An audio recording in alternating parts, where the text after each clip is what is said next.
ঢাকা বিশ্ববিদ্যালয়ে এক বছরে রেকর্ড সংখ্যক কর্মসূচি বাস্তবায়ন করেছে ছাত্র শিবির ঢাবি শাখা। ডাকসু ভিপি ও শিবিরের কেন্দ্রীয় আন্তর্জাতিক বিষয়ক সাদিক কায়েমের করা এক ফেসবুক পোস্ট থেকে এ তথ্য জানা গেছে। ওই পোস্টে লেখা হয়েছে, ছাত্র শিবির নিজ কাজের মাধ্যমে শিক্ষার্থীদের পাশে আছে। শিক্ষার্থীরাও আমাদের বিস্তৃত কার্যক্রমের কারণেই আমাদের উপর আস্থা রেখেছে।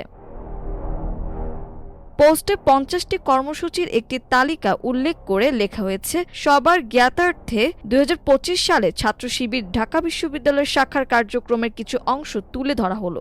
এর মধ্যে উল্লেখযোগ্য কয়েকটি কর্মসূচি হলো, ঢাকা বিশ্ববিদ্যালয়ের শিক্ষার্থীদের মধ্য থেকে যাদের লেখা বই প্রকাশিত হয়েছে তাদের নিয়ে নবীন লেখক সংবর্ধনা 2025 আয়োজন।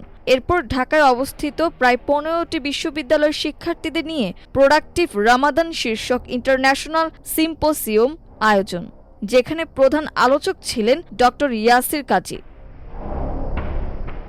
এছাড়া আরও আয়োজন করা হয় 2024-25 সেশনের নবাগত শিক্ষার্থীদের নিয়ে টিএসসি অডিটোরিয়ামে 3টি আলাদা স্লটে ক্যারিয়ার গাইডলাইন প্রোগ্রাম। 54তম বিজয় দিবস উপলক্ষে 47, 71, 24 আমাদের বিজয়ের পরিক্রমা শীর্ষক আলোচনা সভার আয়োজন। 36 কর্তৃক জুলাই অভ্যুত্থান জাতীয় সংহতির নতুন দুয়ার শীর্ষক আলোচনা সভা অনুষ্ঠিত।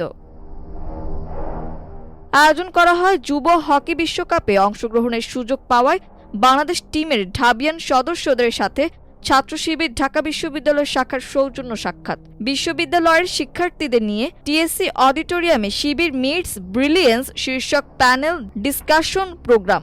জাতীয় শিক্ষা সপ্তাহ উপলক্ষে শিক্ষা সংস্কার প্রেক্ষিত জুলাই আকাঙ্ক্ষার বাস্তবায়ন শীর্ষক বিশেষ শিক্ষা সেমিনার আয়োজন। জাতীয় কবি কাজী নজরুল ইসলামের 126তম জন্মবার্ষিকী উপলক্ষে কবর জিয়ারত ও দোয়া অনুষ্ঠান ও রাসূল সাল্লাল্লাহু আলাইহি ওয়াসাল্লামের জীবনী শীর্ষক সিরাত মাহফিলের আয়োজন করে ঢাবি শিবির। ওই পোস্টের শেষে বলা হয়, আমাদের রাজনীতি হলো শিক্ষার্থীদের জন্য কাজ করা। দুর্ভাগ্যবশত কিছু মানুষের একমাত্র রাজনীতি হলো শিবিরের কাজের পেছনে লেগে থাকা।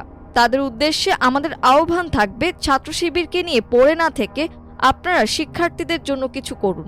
শিক্ষার্থী ভাই বোনদের সম্মান করতে শিখুন। ঢাকা বিশ্ববিদ্যালয়ের শিক্ষার্থীরা যথেষ্ট ম্যাচিউরড।